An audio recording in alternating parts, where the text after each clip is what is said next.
Have you ever wondered how your relationship with yourself might affect all the other aspects of your life?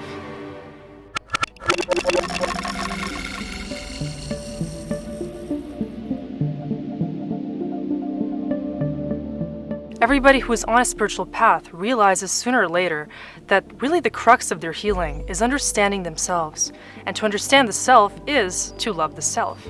It isn't just a state of you giving things to yourself to make yourself feel better about the quality of your life, which is usually the shallow kind of self-love that exists in this daily world.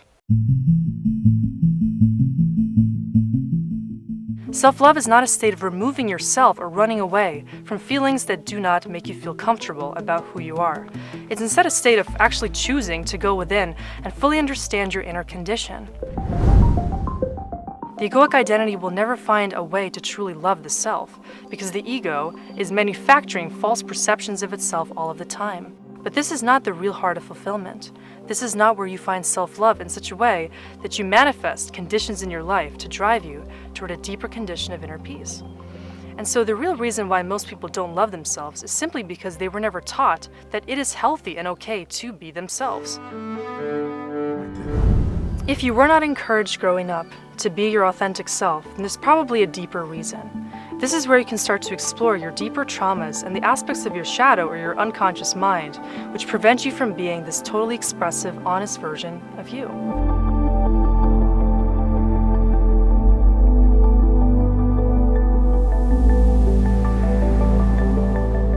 Since the inner child is the expression of ourselves that is completely authentic in nature. It's the version of you that existed before you were deeply conditioned to be false, or you were deeply programmed to be a version of yourself that you now are not. The mind's programming may make you feel like you do not deserve to be experiencing love in your life, which may be connected to all the circumstances in your past which did not allow you to feel the frequency of love. The inner child might feel like the most innocent, vulnerable aspect of you. It's the version of yourself that you might remember being in childhood.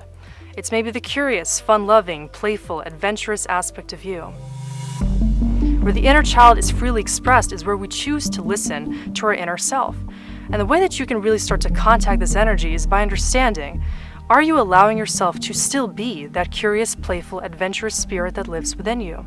When you have an authentic need that arises, something that you want to do, maybe you want to be playful, you want to be energetically infusing yourself in your daily life through spontaneity, through adventure, through trying new things, or maybe tapping into parts of you that were deeply suppressed from back in your childhood. You choosing to side with these energetic impulses within you allows you to start to reenact the inner child within your identity.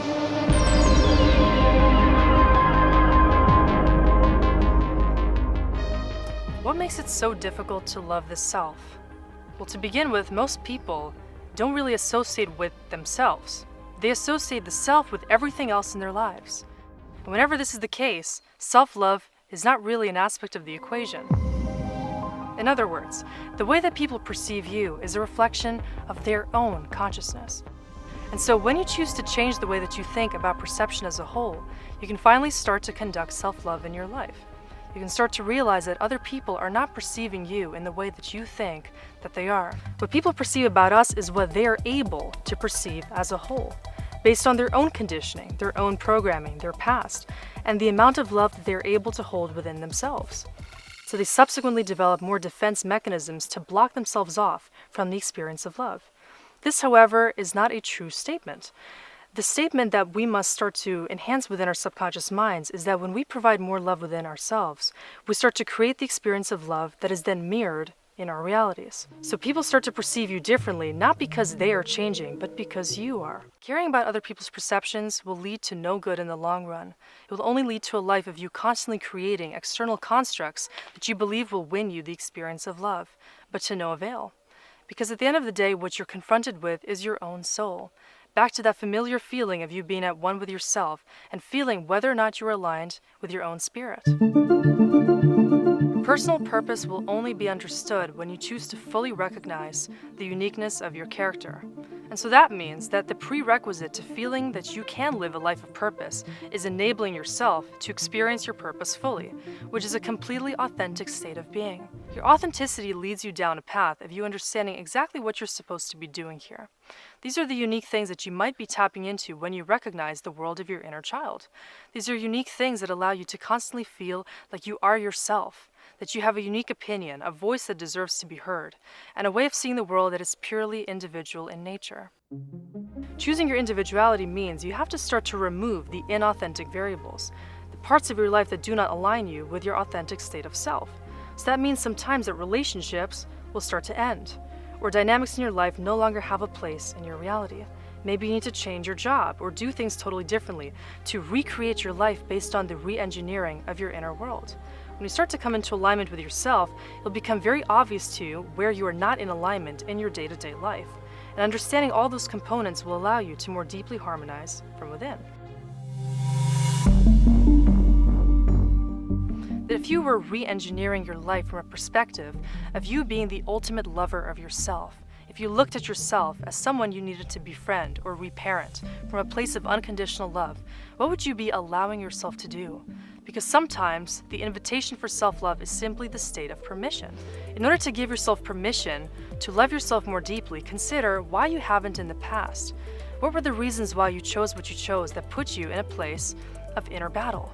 Where there's inner turmoil in your life is a place where you once did not embody your true sense of self, your genuine values, your deeper character, and everything that your inner child truly does value and desire for you. Do not fear the changes that might be summoned along the way. If certain elements need to come to an end, that is just the part of integrating self-love.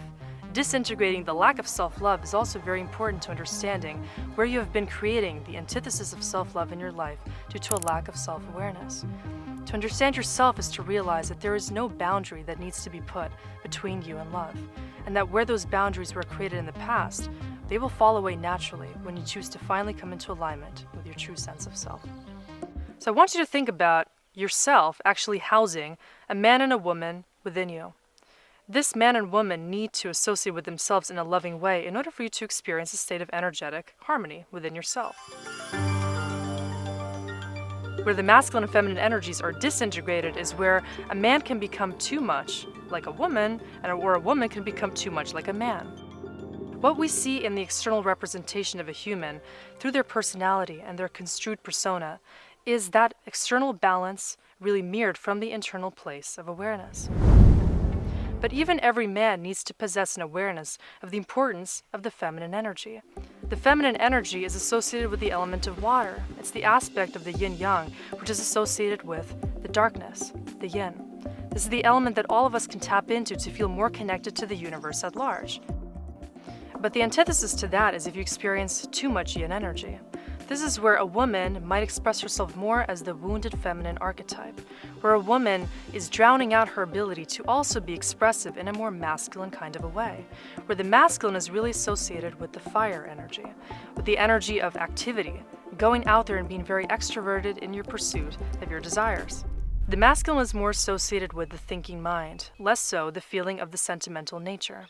The masculine wants more to think from a logical, logo-centered place of being, rather than the feminine, sentimental space of awareness. So essentially, the masculine and the feminine energies are inviting you to be more receptive of those energetic currents.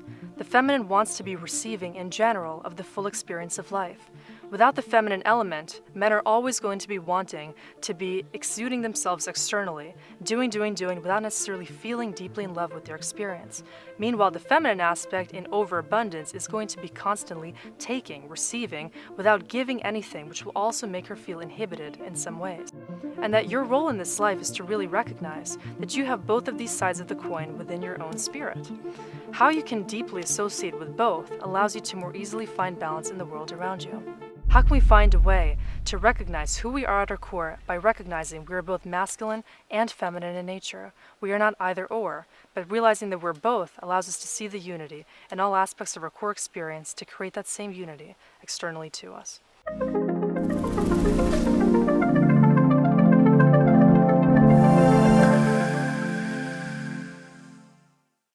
Do you truly love yourself? In this exercise, I want you to ask yourself that question, and in a journal entry, reflect on your relationship with yourself, making sure to note how you feel about self-trust, if you truly trust yourself, self-love, if you feel like you can give yourself love unconditionally, and also self-awareness, how deeply do you know yourself so that you are actually capable of self-love. Now think about, are there parts of you that you dislike or that you try to reject? And if so, consider how you can give more love and understanding to yourself to become more capable of the experience of true self-love.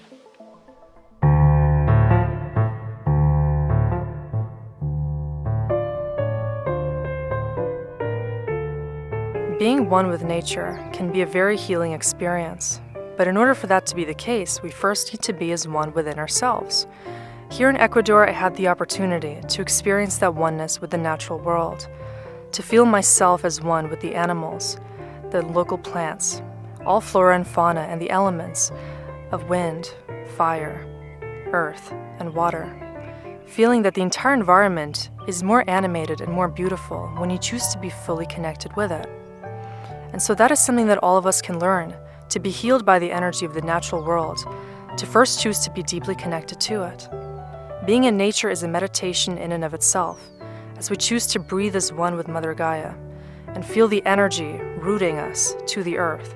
We can feel very deeply energized and healed just by choosing to bring our field into the entire field of oneness.